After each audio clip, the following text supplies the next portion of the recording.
Your partner doesn't hit you, doesn't yell, but something feels just off. You're shrinking, doubting yourself, afraid of speaking up, and worse, you keep wondering if it's you. Emotional abuse doesn't leave bruises, but it always leaves a mark.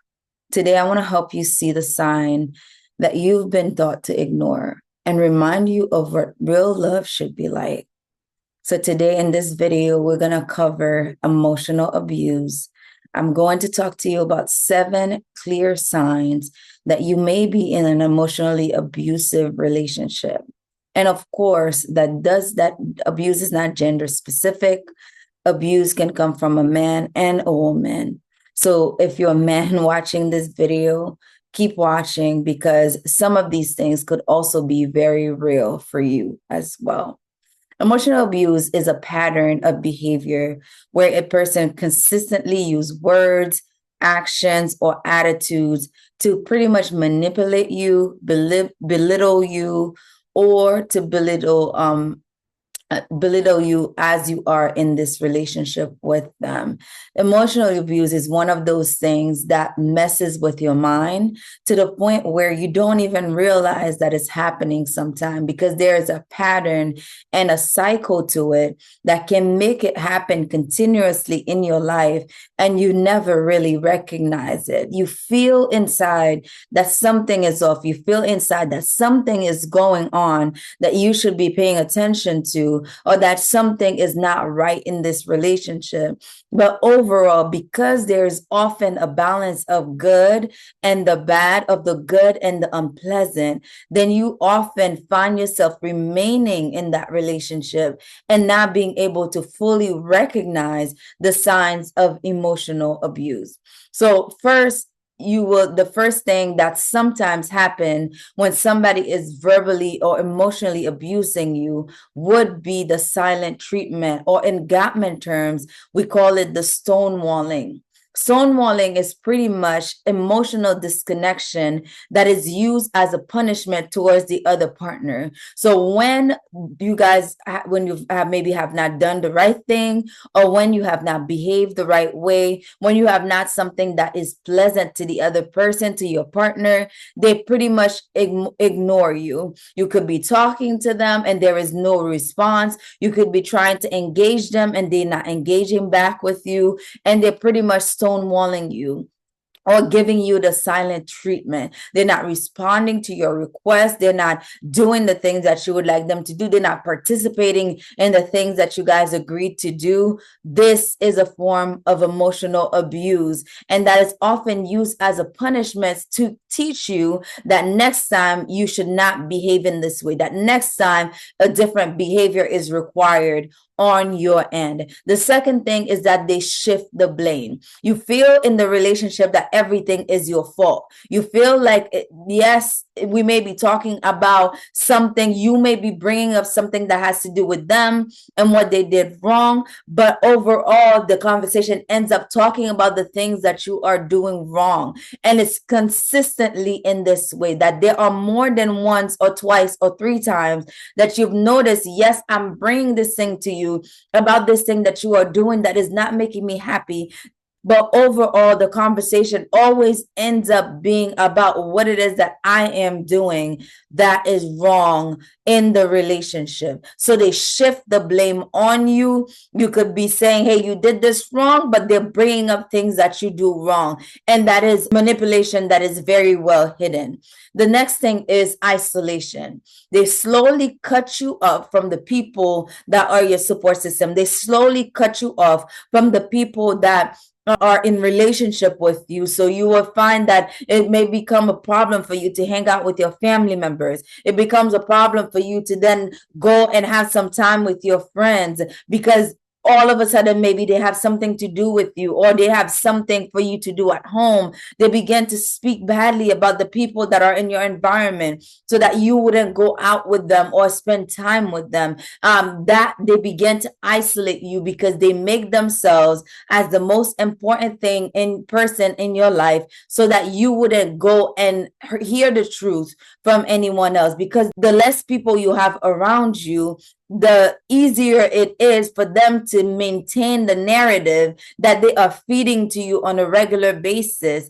And because of that, then you begin to not spend as much time with those people. And so many times it feels like the request is valid. Oh, this person is not for you. This person doesn't have your best interest at heart. This person doesn't want our relationship to thrive, right? Those excuses will be given to you so that it makes sense in your mind to then cut off these people until you reach the point where you feel isolated and alone with just them as your sole support system.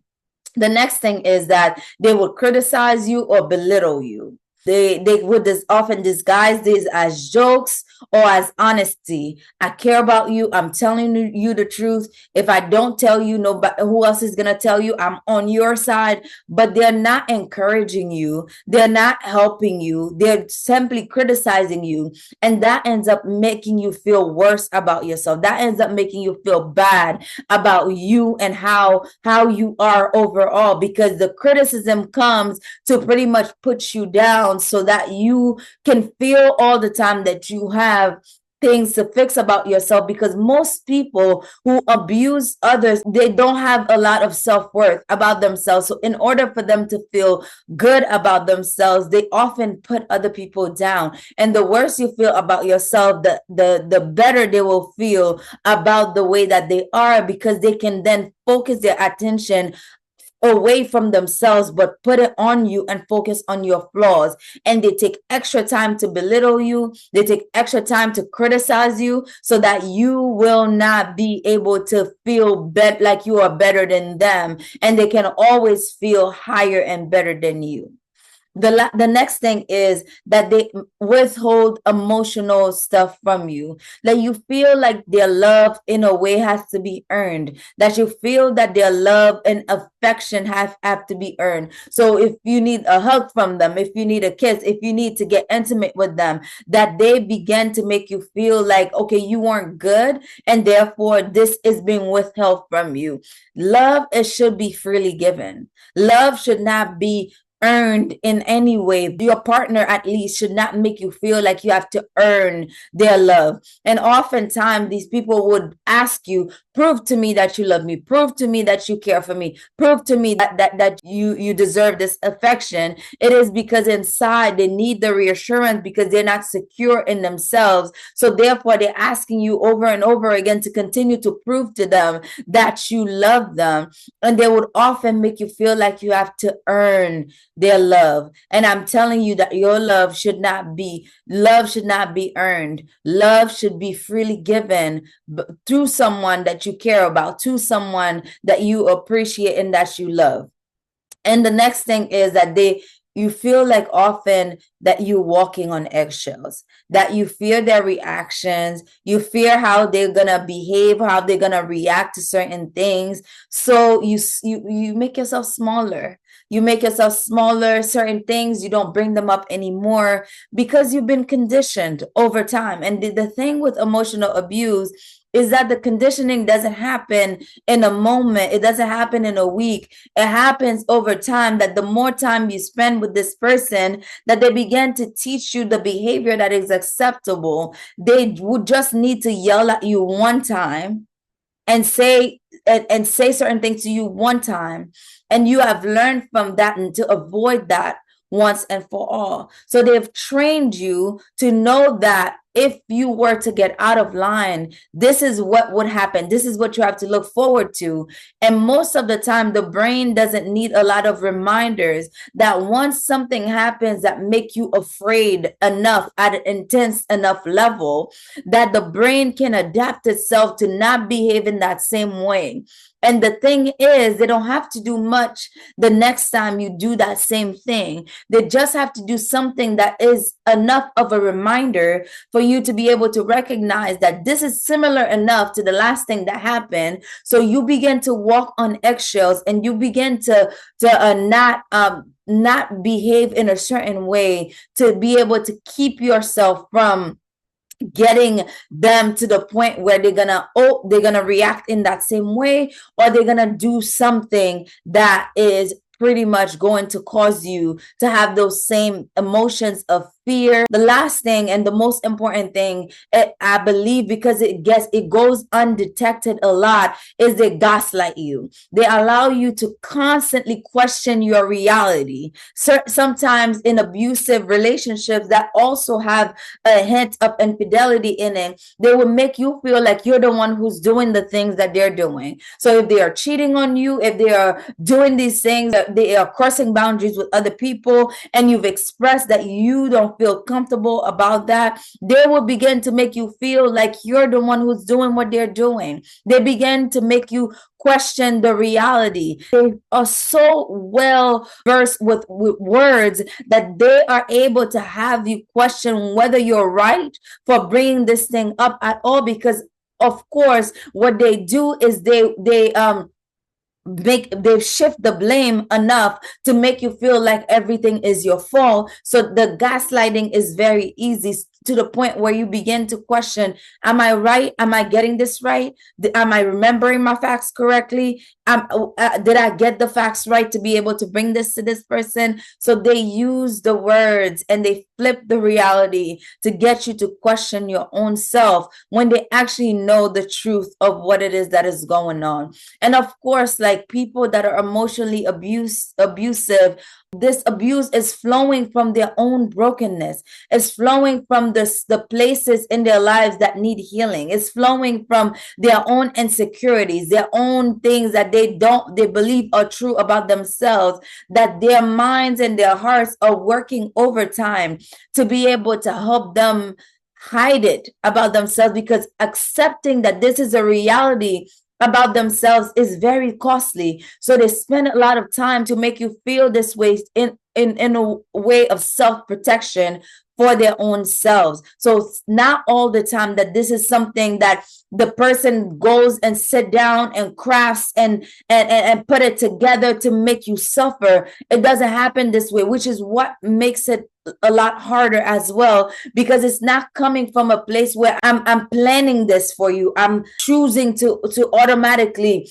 abuse you emotionally, but it's coming from for some, it's coming from a place of self-protection, and oftentimes they don't realize what it is that they are doing. So to review really quickly before we move forward to my next point, that they gaslight you, they make you question your reality, they give you the silent treatment, or we call it stonewalling, and that is used as a punishment. They shift the blame to make you feel like everything is your fault. They isolate you, they cut you off from family, from friends, from your church, if you go to church, from any community that you have. They provide criticism or they belittle you, and they disguise those as jokes or as honesty, and they emotionally withhold love and affection from you, and they tell you that those are earned and not given. They allow you to walk on eggshells. You begin to do that because you fear their reactions overall, even to small things.